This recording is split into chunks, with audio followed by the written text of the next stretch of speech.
Sahabat, faktor inilah yang membuat Anda awet miskin.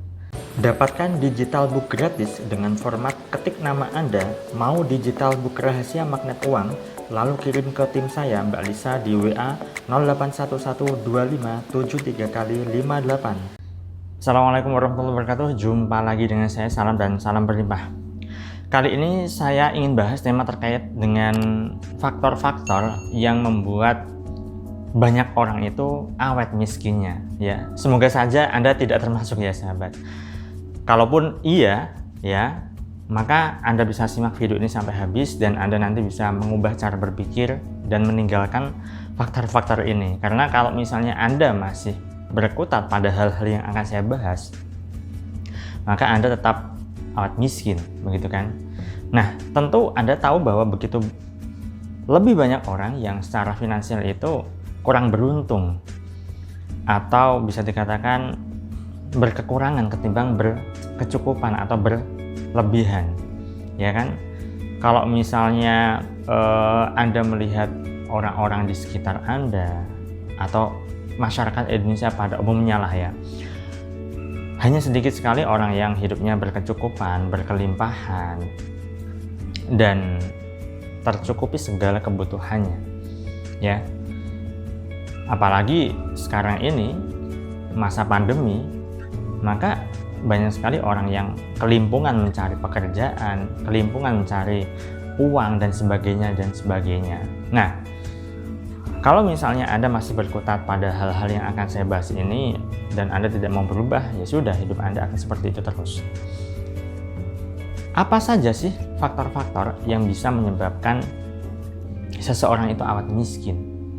Pertama, suka minta bantuan orang lain terkait dengan uang. Ya, ini biasanya banyak sekali orang yang curhat ke saya, ya, secara finansial terpuruk, secara mental juga terpuruk. Terpuruknya bagaimana? Ya, karena ada orang yang, beberapa orang japri ke saya minta tolong, ya kan, terkait dengan uang, minta transferan. Kan ini sama halnya dengan ngemis. Apalagi Anda yang saat ini sedang mengharap bantuan dari pemerintah, minta tolong terus-menerus pada saudara, pada teman, pinjaman uang, ya. Tetapi hidup Anda belum juga berubah. Artinya adalah ada yang salah di dalam pikiran Anda. Anda merasa bahwa, oh, saya minta bantuan orang itu dikasih kok, ya sudah. Nanti kalau misalnya saya kesusahan, saya minta tolong lagi orang itu. Kalau tidak ke orang itu, ya ke si B. Kalau nggak ke si B, ya ke si C. Pasti dikasih bantuan kok, pasti ditolong kok. Nah, Anda kalau misalnya masih punya pemikiran seperti itu, ya sudah, hidup Anda awet miskin, ya. Termasuk juga orang yang terlalu berharap bantuan dari pemerintah, berharap bantuan BLT, berharap bantuan subsidi, berharap bantuan apapun, ya. Hidupnya hanya bergantung pada orang lain, tetapi tidak mau menolong dirinya sendiri.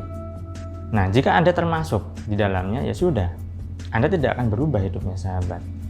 Atau mungkin ada tetangga Anda, saudara Anda, atau kawan Anda yang masih seperti itu terus, minta tolong ke Anda terus-menerus, pinjaman uang lah, bantuan ini, bantuan itu, berhenti untuk menolongnya. Karena itu akan melemahkan mentalnya. Justru ketika orang yang sering kali minta bantuan ke orang lain, dan ketika tidak ada yang mau membantunya, ditutup akses pertolongannya, maka dia akan berpikir, oh, ternyata saya tidak bisa minta bantuan lagi. Oh, ternyata saya sudah tidak bisa mendapatkan pertolongan lagi dari teman saya, dari saudara saya. Ya sudah, saya mencoba untuk berpikir untuk bisa membantu diri saya sendiri. Nah, kalau misalnya ya orang-orang tersebut yang sering kali minta bantuan ditutup akses pertolongannya, maka dia akan berpikir, sahabat, untuk bisa menghidupi dirinya sendiri, menolong dirinya sendiri, ya kan? Nah, itu yang pertama. Kemudian yang kedua adalah malas berpikir. Ini ada kaitannya dari yang pertama pertama tadi, orang sering kali minta tolong ke orang lain. Pada dasarnya dia malas berpikir kan. Dia tidak mau bagaimana caranya agar bisa menghasilkan uang tanpa harus minta pertolongan orang lain. Biasanya orang-orang yang terkait dengan seringkali berhutang, maka dia akan gali lubang tutup lubang dan tidak mau berpikir bagaimana agar bisa menghasilkan uang tanpa harus berhutang. Ya. Nah, kalau misalnya malas berpikir, di era sekarang ini, era informasi, itu banyak sekali hal-hal atau ilmu-ilmu yang bisa dipelajari dan dipraktekkan dan bisa mengubah kehidupan.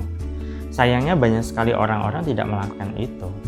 Mengkonsumsi konten-konten di sosial media hanya untuk sekadar hiburan, hanya untuk sekadar menghabiskan waktu. Kalaupun tahu ilmunya tidak dipraktekkan dan sebagainya, ya kan?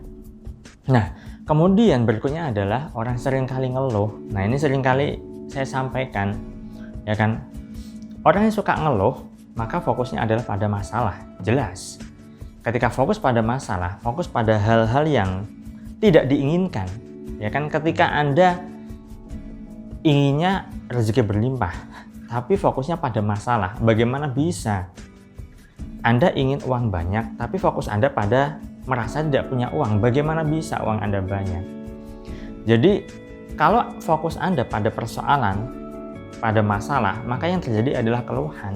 Dan keluhan itu akan mengundang berbagai macam persoalan baru. Nah, inilah yang termasuk hukum law of attraction. Apa yang Anda pikirkan, apa yang Anda pancarkan ke semesta, apa yang Anda rasakan, itu yang menjadi kenyataan dalam hidup Anda. Nah, itu sebabnya Anda perlu yang namanya berlatih untuk mengurangi keluhan Anda, sahabat. Nah, ada 3 hal di sini yang saya sampaikan. Silakan Anda bisa cermati, Anda bisa pahami. Sebenarnya banyak hal lagi, tapi saya rasa 3 saja ini sudah cukup. Jangan mau menjadi miskin berlama-lama, sahabat. Jadi tolonglah diri Anda sendiri terkait dengan pikiran Anda dan juga mental Anda.